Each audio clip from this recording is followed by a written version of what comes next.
क्योंकि अगर आप अभी ये नहीं सोचेंगे तो बाद में आप परिवार के साथ गए, परिवार में 3-4 सदस्य हैं, मान लीजिए कोई बुजुर्ग है, कोई कुछ है, तो आपने एंट्री गेट पे सबके जूते-चप्पल उतरवा दिए। तो वहाँ से फिर जब आप अंदर जाएँगे, आप सभी श्याम भक्तों को जय श्री श्याम। श्याम भक्तों भवश्याम के दरबार में दर्शन करने के लिए जाते हैं, तो एक बहुत छोटी सी बात है, परंतु ध्यान देने योग्य बातें हैं। आप भवश्याम के जब दरबार में जाते हो, तो भवश्याम के दरबार में दर्शन करने के लिए सबसे पहले लाइन में लगना पड़ता है, और लाइन में लगने से पहले आपके आपके पास प्रसाद वगैरह होनी चाहिए। बहुत सारे श्याम भक्त अपने घर से बना हुआ प्रसाद भवश्याम के दरबार में लेकर आते हैं और भवश्याम को अर्पण करते हैं। परंतु बहुत सारे श्याम भक्त ऐसे होते हैं जो पहली बार खाटू धाम आए हैं, बाबा श्याम से मिलने के लिए आए हैं, तो वहाँ पे प्रसाद की कमी नहीं है। बहुत सारे प्रसाद की दुकानें बनी हुई हैं, तो आप वहाँ से कहीं से भी बाबा श्याम के लिए पंचमेवा का भोग ले सकते हो। पंचमेवा नहीं है तो बाबा श्याम के लिए बूंदी के लड्डू ले सकते हो, नहीं तो पेड़े भी मिलते हैं। और इस तरह से बहुत सारे ऐसे भोग हैं जो बाबा श्याम को वहाँ पर अर्पण होता है। तो विशेषकर जो होता है, चूरमा के लड्डू हैं, गोंद के लड्डू हैं और बूंदी के लड्डू हैं, देसी घी के जो लड्डू होते हैं वो काफ़ी सारे वहाँ पर मिलते हैं, जो आप वहाँ से खरीद सकते हैं।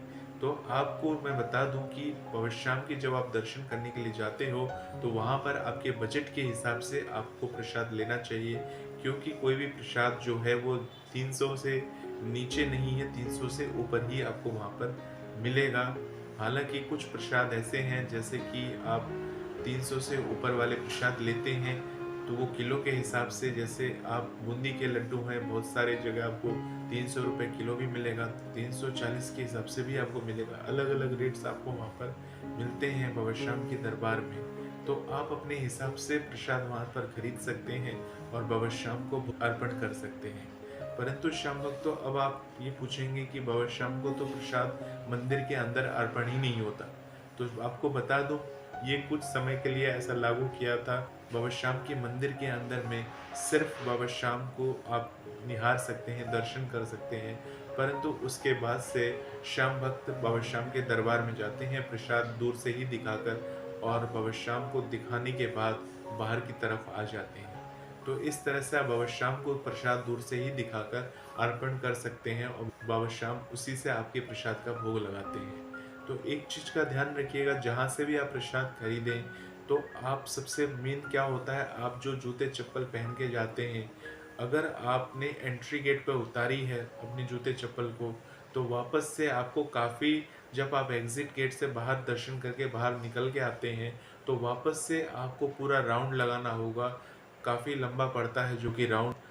तो इसलिए सबसे पहले आप ये ध्यान रखें कि बाबा श्याम के दरबार में जहाँ आप दर्शन कर चुके थे, बाबा श्याम के दरबार का जहाँ जय श्री श्याम जी का बोर्ड लगा हुआ है, जहाँ से आप बाबा श्याम के दरबार की तरफ जाते हैं, एंट्री गेट की तरफ जाते हैं, उससे पहले ही आपको वहाँ पर जो भी प्रसाद विक्रेता वगैरह होंगे, वो आपको बोलेंगे जूते चप्पल यहाँ जमा करा दो। क्योंकि हालांकि आप वहाँ जूते चप्पल जमा कराओगे तो वो लोग से प्रसाद आपको लेना होता है, इसीलिए वो लोग बोलते हैं कि जूता चप्पल यहाँ पर जमा करा दीजिए, आगे काफ़ी लंबा पड़ेगा। तो काफ़ी सारे श्याम भक्त नहीं सुनते हैं और आगे तक चले जाते हैं। बाद में उन्हें पता चलता है कि काफ़ी लंबा घूम के वहाँ तक पहुँचना होता है। कि आप सभी श्याम भक्तों को इस बारे में बता दूं कि आप अगर बाबा श्याम के दर्शन करने के लिए जा रहे हैं, तो जूते चप्पल हो सके तो आप अपनी गाड़ी में उतार दें, अगर आप 4 व्हीलर वगैरह से आए हैं। और अगर किसी नज़दीक में धर्मशाला लिए हैं, बाबा श्याम के दरबार के नज़दीक धर्मशाला है, तो वहीं पर उतार के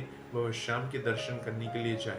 क्योंकि दुकानों में जूते चप्पल आप रखेंगे, वहाँ बहुत सारे लोगों के जूते चप्पल रहते हैं, हालांकि कोई किसी का जूता चप्पल पहन के नहीं जाता है। पर तो इसलिए आपको इन चीज़ों का विशेष ध्यान रखना है। अपने जो भी आप जूता चप्पल है, आप उसको मिठाइयों की जो दुकानें हैं वहाँ पर खोलकर और वहीं पर उतार कर और वहाँ से प्रसाद आप लेकर बाबा श्याम के दरबार की तरफ जाइए, तो एग्जिट गेट से बाहर आते ही आपको जूते चप्पल आसानी से मिल सके और उसे आप पहन सके। तो आप इन चीज़ों को ध्यान में रखिए, और विशेषकर बाबा श्याम की आराधना करते हैं तो बाबा श्याम में ध्यान लगाइए।